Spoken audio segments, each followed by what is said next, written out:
नमस्कार. सातच्या बातमीपत्रामध्ये मी ज्योती आंबेकर आपलं स्वागत करते. सुरुवातीला एक नजर ठळक बातम्यांवर. पनामा पेपर्सच्या गौप्यस्फोटामुळे कर चुकवेगिरी आणि काळा पैसा प्रकरणात भारतासह जगभरातल्या दिग्गजांची नावं उघड. पनामा घडामोडींवर लक्ष ठेवण्यासाठी केंद्र सरकारची बहुसदस्यीय गटाची स्थापना, दोषींवर कठोर कारवाई करणार जेटली. भारत मातेचा जय जयकार करणं हा धार्मिक मुद्दा नसून त्यावर माफी मागणार नाही, अशी मुख्यमंत्र्यांची विधानसभेत स्पष्टोक्ती. दुष्काळग्रस्त भागातल्या चारा छावण्या बंद केलेल्या नाहीत आणि करणारही नाही, एकनाथ खडसे यांनी विधान परिषदेत दिली माहिती. पश्चिम बंगाल आणि आसाम विधानसभा निवडणुकीच्या पहिल्या टप्प्यात भरघोस मतदान.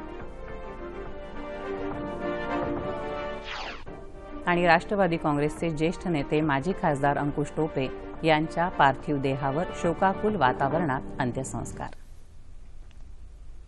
आणि आता सविस्तर वृत्त.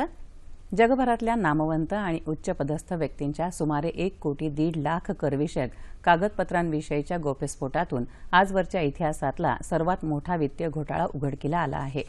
सुमारे 100 प्रसारमाध्यम समूहांनी शोध पत्रकारितेच्या माध्यमातून ही कागदपत्रं उघडकीला आणली आहेत. यात जगभरातल्या 140 राजकीय नेत्यांची नावं आहेत. रशियाचे राष्ट्राध्यक्ष व्लादिमीर पुतीन, पाकिस्तानचे पंतप्रधान नवाज शरीफ यांच्यासह आईसलँड, सौदी अरेबिया, युक्रेन अशा 12 देशांच्या आजी माजी प्रमुखांची या करविषयक घोटाळ्यात नावं आली आहेत. भारतातल्या 500 नामवंत व्यक्तींचाही या कागदपत्रांमध्ये उल्लेख असून त्यात चित्रपट अभिनेते अमिताभ बच्चन, ऐश्वर्या राय, इंडिया बुल्सचे मालक समीर गेहलोत आणि डीएलएफचे कार्यकारी प्रमुख के.पी. सिंग यांची नावं असल्याचं प्रसारमाध्यमांनी वृत्त दिलं आहे. याशिवाय फुटबॉलपटू लिओनेल मेसी, अभिनेता जॅकी चेन यांच्यासह अनेक नामवंत व्यक्तींचाही यात समावेश आहे. सुमारे 40 वर्षापासूनची ही कागदपत्रं असून त्यात 35 देशांमधल्या नामवंतांच्या करविषयक घोटाळ्यांचा उल्लेख आहे. शी जिनपिंग, डेव्हिड कॅमेरॉन यांच्या कुटुंबियांची नावंही या आर्थिक घोटाळ्यात आहेत. विविध बेनामी कंपन्यांचाही या कागदपत्रांमध्ये उल्लेख आहे. अनेक बँकांनीही या आर्थिक गैरव्यवहारामध्ये मदत केली असल्याचा उल्लेखही यात आहे. पनामा इथली मोझॅक फोनेस्का ही जागतिक दर्जाची करविषयक संस्था गेल्या कित्येक दशकांपासून ग्राहकांना कर चुकवेगिरी आणि काळा पैसा लपवण्याविषयी मार्गदर्शन आणि मदत करत असल्याचं या शोधात उघड झालं आहे. आंतरराष्ट्रीय शोध पत्रकार संघटनेनं उघडकीला आणलेल्या या कागदपत्रांना पनामा पेपर्स असं म्हटलं जात आहे. काळ्या पैशाविषयीचे जागतिक स्तरावरचे लागेबांधे उघड करणारा हा आतापर्यंतचा सर्वात मोठा गौप्यस्फोट असल्याचं या जागतिक पत्रकार संघटनेनं म्हटलं आहे. या गौप्यस्फोटामुळे अनेक देशांमध्ये राजकीय आणि आर्थिक व्यवस्थेला हादरे बसण्याची शक्यता आहे. परदेशात काळा पैसा दडवून ठेवणाऱ्या भारतीयांच्या अवैध खात्यांवर कायदेशीर कारवाई केली जाईल असं केंद्रीय वित्तमंत्री अरुण जेटली यांनी आज स्पष्ट केलं. पनामा पेपर्सच्या माध्यमातून यासंदर्भात झालेल्या गौप्यस्फोटाच्या पार्श्वभूमीवर आज नवी दिल्ली इथं घेतलेल्या वार्ताहर परिषदेमध्ये ते बोलत होते. या सर्व घडामोडींवर बारकाईनं लक्ष ठेवण्यासाठी एका बहुसदस्यीय देखरेख गटाची स्थापना केल्याचंही जेटली यांनी सांगितलं. पंतप्रधान नरेंद्र मोदी यांच्याशी आपण या विषयावर चर्चा केली असून त्यांच्या सल्ल्यानंच पुढील चौकशीची दिशा ठरवली आहे, असं ते म्हणाले. या देखरेख गटामध्ये केंद्रीय प्रत्यक्ष कर मंडळ, परदेशी कर आणि कर संशोधन तसंच भारतीय रिझर्व्ह बँकेसारख्या विविध सरकारी संस्थांचा समावेश असेल, असं जेटली यांनी सांगितलं. येत्या काळात परदेशात काळा पैसा दडवणाऱ्यांची नावं समोर येण्याची शक्यता त्यांनी व्यक्त केली. मुख्यमंत्री देवेंद्र फडणवीस यांनी नाशिकमध्ये केलेल्या वक्तव्यावरून विधानसभेत आज प्रचंड गदारोळ झाला. मुख्यमंत्री हे घटनात्मक पद असल्यामुळे नाशिकमध्ये मुख्यमंत्र्यांनी भारत माता की जय असं ज्यांना म्हणायचं नाही त्यांनी देश सोडून जावा असं म्हणणं आणि नंतर मुख्यमंत्र्यांना त्याचा खुलासा द्यावा लागणं हे योग्य नव्हे. त्यामुळे राज्यातलं वातावरण गढूळ होत आहे, असा आरोप विरोधी पक्षनेते राधाकृष्ण विखे पाटील यांनी केला. मुख्यमंत्र्यांनी माफी मागावी अशी मागणी त्यांनी केली. या मुद्द्यावरून परस्पर विरोधी घोषणाबाजी झाल्यामुळे सभागृहात गदारोळ झाला. मुख्यमंत्री देवेंद्र फडणवीस यांनी या मुद्द्यावर निवेदन दिलं. जे लोक भारत माता की जय हे मी म्हणणार नाही असं म्हणतात आणि जे लोक जाणीवपूर्वक त्याला एखाद्या विशिष्ट धर्माशी जोडण्याचा प्रयत्न करतात त्या लोकांच्या मनामध्ये काळबेर आहे. या देशावर त्यांचं प्रेम नाही आहे. आणि याच्या पलीकडे जाऊन मी सांगितलं, हिंदू, मुस्लिम, शीख, ईसाई कोणी असो, या देशामध्ये भारत माता की जय म्हणायला कोणाचंही ऑब्जेक्शन नाही. सगळे समाज हे म्हणतात. आणि त्यामुळे काही लोकांना या देशामध्ये जाणीवपूर्वक विभाजन करायचं आहे आणि म्हणून अशा प्रकारे भारत माता की जय या मुद्द्याला वेगळ्या प्रकारे मांडण्याचा प्रयत्न या ठिकाणी चालला आहे. आपण भाषणात काहीही घटनाबाह्य बोललेलो नाही. भारत माता की जय हा धार्मिक मुद्दा नसून देशाविषयीचं प्रेम व्यक्त करण्याची ती भावना आहे. देशाविषयी प्रेम नसणाऱ्यांना या देशात राहण्याचा अधिकार नाही असं म्हणण्यात चूक काय असा सवाल करत पद गेलं तरी चालेल मात्र माफी मागणार नाही असं मुख्यमंत्री म्हणाले. त्यांच्या या निवेदनानंतर सभागृहात गदारोळ झाला असं आमचे प्रतिनिधी मिलिंद लिमये यांनी कळवलं आहे.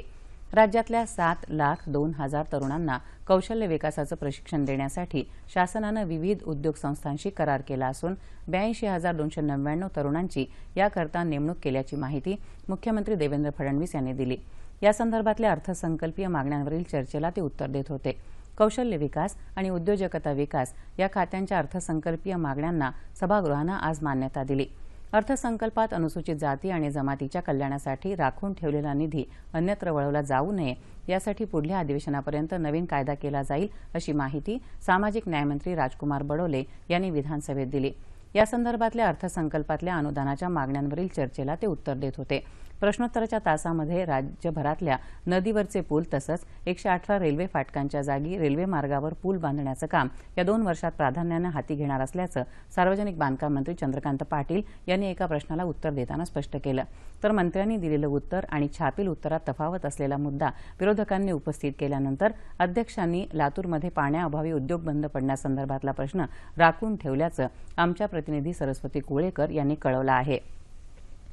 शनी शिंगणापूर इथल्या शनी चौथऱ्यावर महिलांना प्रवेश मिळावा तसंच मुख्यमंत्र्यांनी भारत माता की जय या घोषणेबाबत केलेल्या वक्तव्याचे पडसाद आज विधान परिषदेत उमटले. शनी शिंगणापूरमध्ये न्यायालयाच्या आदेशानंतरही पोलिसांनी महिलांना प्रवेश नाकारल्याचा आरोप करत विरोधकांनी स्थगन प्रस्ताव मांडला. मात्र सभापतींनी हा प्रस्ताव फेटाळून लावला. शनी शिंगणापूर इथं महिलांना प्रवेश मिळावा हीच सरकारची भूमिका आहे असं संसदीय कार्यमंत्री गिरीश बापट यांनी स्पष्ट केलं. मात्र विरोधकांनी हौद्यात उतरून घोषणाबाजी केल्यानं सभागृहाचं कामकाज 10 मिनिटांसाठी तहकूब करण्यात आलं.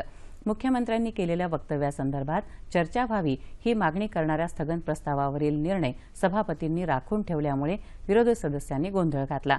हा प्रस्तावही सभापतींकडून फेटाळण्यात आला. अहमदनगर जिल्ह्यात चारा छावण्या सुरू करण्याचे आदेश सरकारनं दिल्याचं मदत आणि पुनर्वसन मंत्री एकनाथ खडसे यांनी आज विधान परिषदेत स्पष्ट केलं. तसंच राज्यात दुष्काळग्रस्त भागातल्या चारा छावण्या बंद करण्यात आलेल्या नाहीत असं सांगत मागणी येईल तशी जिल्हाधिकाऱ्यांनी अहवाल दिल्यानंतर चारा छावण्या सुरू करायला परवानगी दिली जाईल असं खडसे म्हणाले. अहमदनगरचे पालकमंत्री राम शिंदे यांनी सभागृहाबाहेर याविषयी माहिती दिली.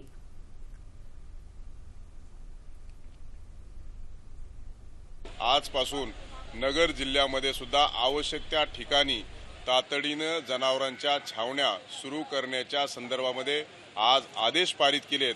अशा पद्धतीचा निर्णय मंत्रिमंडळाच्या उपसमितीने घेतला आणि आज तो जाहीर केला. आजपासून नगर जिल्ह्यामध्ये आवश्यक त्या ठिकाणी जनावरांच्या छावण्या ह्या सुरू होणार आहेत. राज्यात वारंवार निर्माण होणारी पाणी टंचाई लक्षात घेता पाण्यातले दूषित क्षार वेगळे करून त्या पाण्याचा वापर करण्यासंदर्भात सरकार विचार करत आहे.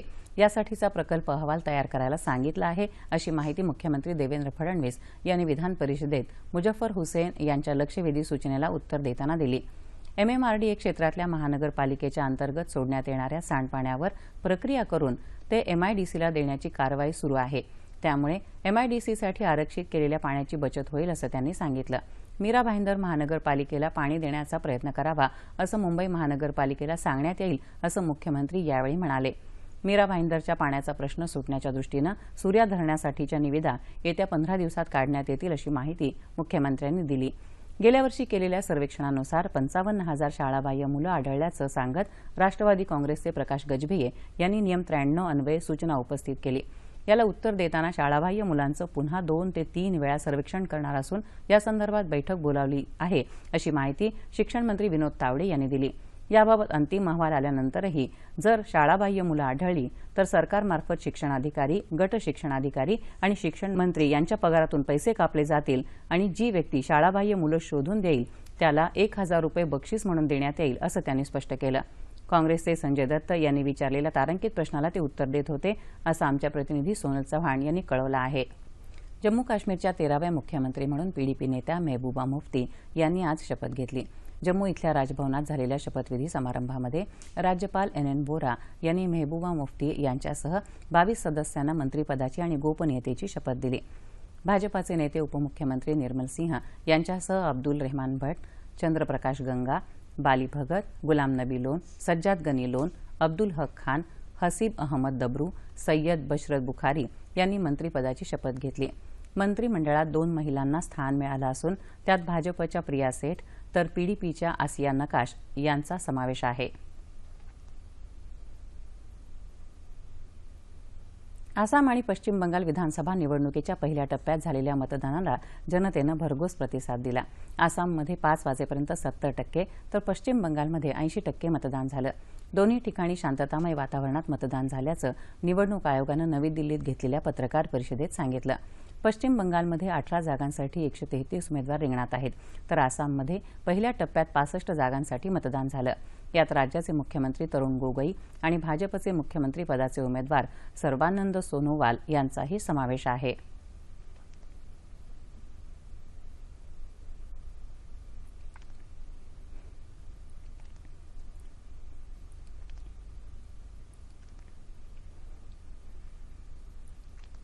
तामिळनाडू विधानसभेसाठी पुढच्या महिन्यात होणाऱ्या निवडणुकीसाठी द्रमुक आणि काँग्रेसमध्ये आज जागा वाटपाचा निर्णय झाला. काँग्रेसचे ज्येष्ठ नेते गुलाम नबी आझाद यांनी घेतलेल्या दीर्घ चर्चेनंतर काँग्रेसला 41 जागा देण्यात द्रमुकनं होकार दिला आहे, तर द्रमुक 180 जागा लढवणार आहे. दरम्यान सत्ताधारी अण्णा द्रमुकनं आज 227 उमेदवारांची यादी जाहीर केली.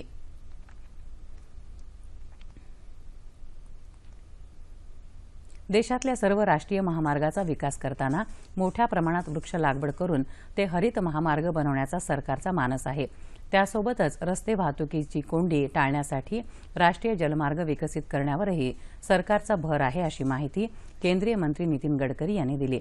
वाशिम इथं राष्ट्रीय महामार्ग प्राधिकरणानं आयोजित केलेल्या भूमिपूजन सोहळ्यात ते आज बोलत होते. दळणवळण सुविधांचा विकास झाल्याशिवाय देशाचा विकास होणार नाही. शेतीला पुरेसं पाणी उपलब्ध नसल्यानं उत्पन्नात घट होत आहे. शेतीसाठी मुबलक पाणी उपलब्ध करून देण्यासाठी पावसाचं जास्तीत जास्त पाणी अडवण्यावर भर देण्याची गरज असल्याचं त्यांनी यावेळी स्पष्ट केलं. गडकरी यांच्या हस्ते वाशिम जिल्ह्यातला महामार्ग, उड्डाणपूल आणि विविध रस्त्यांच्या सुमारे 6,500 कोटी रुपयांच्या विकास कामांचं भूमिपूजन झालं. त्यावेळी ते बोलत होते. यावेळी पालकमंत्री रणजित पाटील, खासदार भावना गवळी आणि इतर मान्यवर उपस्थित होते. विदर्भातल्या शेतकऱ्यांनी मागासलेपण दूर करण्यासाठी उद्योगांकडे वळावं असं आवाहन केंद्रीय मंत्री नितीन गडकरी यांनी केलं. ते आज अकोला इथं सकाळ वृत्तपत्र समूहाच्या कार्यक्रमात बोलत होते. शेतकऱ्यांनी इतरांचं अनुकरण न करता हवामानाच्या आधारावर तंत्रशुद्ध पद्धतीचं पीक घ्यावे, असंही गडकरी म्हणाले. प्रसारमाध्यमांनी स्थानिक भागातील प्रश्न आणि लोकप्रबोधन विषयक कार्यक्रम मांडण्याचं प्रभावी माध्यम म्हणून काम करावं, अशी अपेक्षाही त्यांनी यावेळी व्यक्त केली. प्रतिकूल भौगोलिक परिस्थिती आणि इतर समस्यांचा सामना करत कोकणात रेल्वेमार्ग बांधून कोकण रेल्वे महामंडळानं महाराष्ट्राचा किनारी भाग विकसित करण्यात महत्त्वाची भूमिका बजावली आहे. आता जम्मू काश्मीरच्या पर्वतीय भागातही रेल्वेमार्ग उभारून तिथल्या विकासाचा विडा महामंडळानं उचलला आहे. मुख्य प्रकल्पाला सुरुवात करण्यासाठी उभारलेल्या पायाभूत सुविधांमधूनही जनतेला त्याचा फायदा होत आहे. पाहूया त्याविषयीचा वृत्तांत. कटरा आणि धरम यांना जोडणाऱ्या रेल्वे मार्गाच्या महत्वाकांक्षी राष्ट्रीय प्रकल्पावर कोकण रेल्वे महामंडळ सध्या काम करत आहे. उधमपूर आणि काझीगुंड यांना जोडणाऱ्या 170 किलोमीटर लांब रेल्वेमार्ग प्रकल्पाचा कटरा धरम रेल्वेमार्ग हा एक महत्वाचा टप्पा आहे. हा टप्पा पूर्ण करायला किमान 5 वर्ष जाणार असली तरी या दुर्गम भागात मूळ कामाची सुरुवात करणं हेच एक मोठं आव्हान आहे आणि त्या दृष्टीनं प्रत्यक्ष कामाच्या स्थळी पोहोचण्यासाठी आणि साधन सामुग्री पोहोचवण्यासाठी सुमारे 128 किलोमीटर लांबीचे संपर्क, पूरक आणि जोड रस्ते बांधणं आवश्यक आहे. या रस्त्यांचं बांधकाम सध्या सुरू असून काही रस्ते पूर्ण झाले आहेत. जिथे काम करायचं आपल्या त्या साईटला जाण्यासाठी रस्तेच नव्हते. मुळात काम करण्यासाठी आम्ही कोकण रेल्वेने हेलिकॉप्टर हायर केले होते डिफेन्स मिनिस्ट्रीकडनं आणि त्याची नेहाण मालाची किंवा कर्मचाऱ्यांची नेहाण आपण हेलिकॉप्टरने करायचो. तर आपण जिथे थांबलो आहोत ते धरमकुंड आहे. इकडनं ह्या नदीला पार करून जाण्यासाठी कच्चा म्हणजे काहीतरी त्यांनी पूल बांधला होता. यातनं सामानाची नेहाण करता येत नव्हती. याच्यामुळे हा व्हेकल ट्रॅफिकसाठी हा कोकण रेल्वेने हा ब्रिज बांधून धरमकुंड हा स्टेट गव्हर्नमेंटला दिला. याच्यामुळे त्यांचे व्हेकल जाऊ शकतात. इव्हन बॉर्डर सिक्युरिटी फोर्सवाल्यांनाही त्याची मदत होते आणि कोकण रेल्वेच्या सामानाची नेहाण करण्यासाठी हा ब्रिजचा उपयोग होतो. मूळ रेल्वे प्रकल्पामुळे विकास होईल तेव्हा होईल, मात्र सध्या या रस्त्यांच्या उपलब्धतेमुळेही ह्या भागात सामाजिक आर्थिक असा विकासात्मक आमूलाग्र बदल झाला आहे. कोकण रेल्वेनं बांधून पूर्ण केलेल्या काही रस्ते आणि बोगद्यांमुळे जम्मू भागातल्या लोकांना वाहतूक आणि संपर्काच्या दृष्टीनं फायदा होतोय, असं आमचे वार्ताहर शिशिर शेलार यांनी कळवलं आहे. पहले काफ़ी जो है मुश्किलात का सामना था. ये वाला ब्रिज था, उससे जो है मुसाफिरों को भी और गाड़ी वालों को भी काफ़ी मुश्किलात का सामना होता था. लेकिन ये वाला ब्रिज बनने के बाद जो है काफ़ी सहूलियत जो है मिलने लगी है. एकंदरच या रस्त्यांमुळे दुर्गम भागात पोहोचणं शक्य होत असून राष्ट्रीय प्रकल्पांमुळे सर्वंकष विकासाचं ध्येय साध्य होत आहे.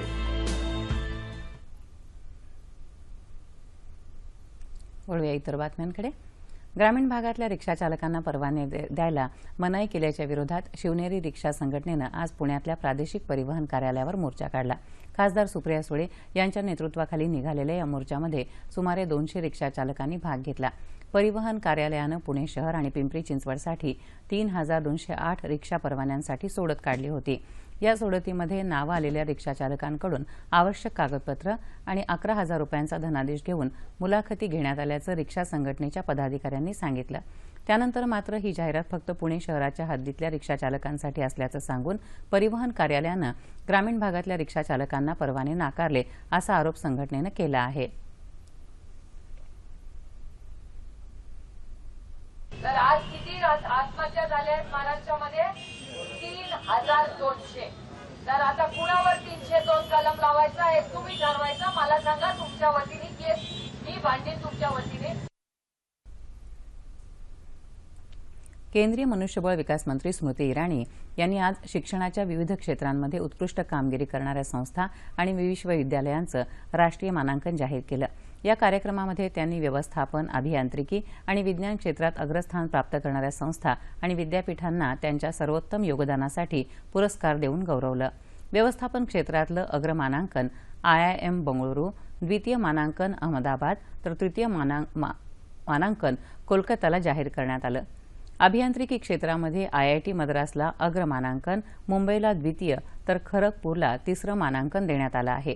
मानांकनाच्या राष्ट्रीय यादीमध्ये बंगळुरू इथल्या भारतीय विज्ञान संस्थेला प्रथम, मुंबईतल्या रासायनिक तंत्रज्ञान संस्थेला द्वितीय तर जवाहरलाल नेहरू विश्वविद्यालयाला तृतीय मानांकन देण्यात आलं आहे.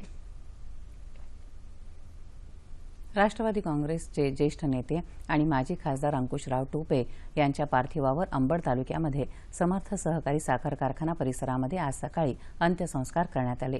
यावेळी पक्षाचे अध्यक्ष शरद पवार, विधानसभा अध्यक्ष हरिभाऊ बागडे, भाजपा प्रदेशाध्यक्ष रावसाहेब दानवे, माजी मंत्री जयंत पाटील, फौजिया खान, माजी विधानसभा अध्यक्ष अरुण गुजराती यांच्यासह पक्षाचे कार्यकर्ते आणि मोठा जनसमुदाय उपस्थित होता. टोपे यांचं काल पहाटे चेन्नई इथं हृदयविकाराच्या धक्क्यानं निधन झालं. त्यांचं पार्थिव काल संध्याकाळी जालना इथं त्यांच्या राहत्या घरी अंत्यदर्शनासाठी ठेवण्यात आलं होतं.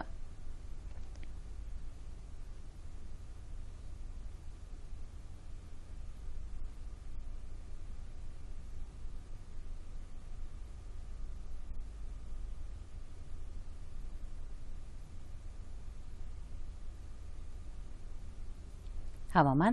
येत्या 24 तासामध्ये मध्य महाराष्ट्र आणि मराठवाड्यात काही ठिकाणी हलक्या स्वरूपाचा पाऊस पडला तर उर्वरित राज्यात हवामान कोरडं होतं. राज्याच्या बहुतांश भागामध्ये तापमानानं 40चा आकडा पार केला आहे. राज्यात सर्वात जास्त तापमान अकोला इथं 44 अंश सेल्सिअस होतं. लातूर जिल्ह्यामध्ये रेणापूर, चाकूर, निलंगा या तालुक्यात काही ठिकाणी दुपारी 4 नंतर पावसाच्या हलक्या सरी पडल्या. लातूरमध्ये आज सकाळपासूनच ढगाळ वातावरण होतं. येत्या 24 तासात महाराष्ट्र, मराठवाडा, विदर्भात काही ठिकाणी पाऊस पडण्याची शक्यता असून उर्वरित राज्यात हवामान कोरडं राहण्याचा अंदाज हवामान खात्यानं वर्तवला आहे. तापमान अंश सेल्सिअसमध्ये मुंबई कमाल तापमान 33, किमान 24, नागपूर 42-24, पुणे 39-22, औरंगाबाद 40-24, नाशिक 38-21, कोल्हापूर 37-25, रत्नागिरी 33-23, सोलापूर 41-28 आणि अमरावती 41-26. ठळक बातम्या पुन्हा एकदा. पनामा पेपर्सच्या गौप्यस्फोटामुळे कर चुकवेगिरी आणि काळा पैसा प्रकरणात भारतासह जगभरातल्या दिग्गजांची नावं उघड. पनामा घडामोडींवर लक्ष ठेवण्यासाठी केंद्र सरकारची बहुसदस्यीय गटाची स्थापना. दोषींवर कठोर कारवाई करणार जेटली. भारत मातेचा जय जयकार करणं हा धार्मिक मुद्दा नसून त्यावर माफी मागणार नाही अशी मुख्यमंत्र्यांची विधानसभेत स्पष्टोक्ती. दुष्काळग्रस्त भागातल्या चारा छावण्या बंद केलेल्या नाहीत आणि करणारही नाही, एकनाथ खडसे यांनी विधान परिषदेत दिली माहिती. पश्चिम बंगाल आणि आसाम विधानसभा निवडणुकीच्या पहिल्या टप्प्यात भरघोस मतदान. आणि राष्ट्रवादी काँग्रेसचे ज्येष्ठ नेते माजी खासदार अंकुश टोपे यांच्या पार्थिव देहावर शोकाकुल वातावरणात अंत्यसंस्कार. याबरोबरच हे बातमीपत्र संपलं. मुंबईतल्या देवनार कचरा डेपोत सातत्यानं आग लागत असल्यानं घनकचरा व्यवस्थापनाचा प्रश्न ऐरणीवर आला असतानाच केंद्र शासनानं जैववैद्यकीय कचऱ्याच्या विल्हेवाटीसाठी नवी नियमावली लागू केली आहे. या पार्श्वभूमीवर अधिक चर्चा करण्यासाठी भाभा अणुसंशोधन केंद्राच्या जैवविज्ञान विभागाचे सहसंचालक डॉ. शरद काळे यांना आज रात्री 9:30च्या बातमीपत्रात निमंत्रित करण्यात आलं आहे. तेव्हा पुन्हा भेटूया पुढील बातमीपत्रात आपल्या सह्याद्री वाहिनीवर. तोपर्यंत नमस्कार.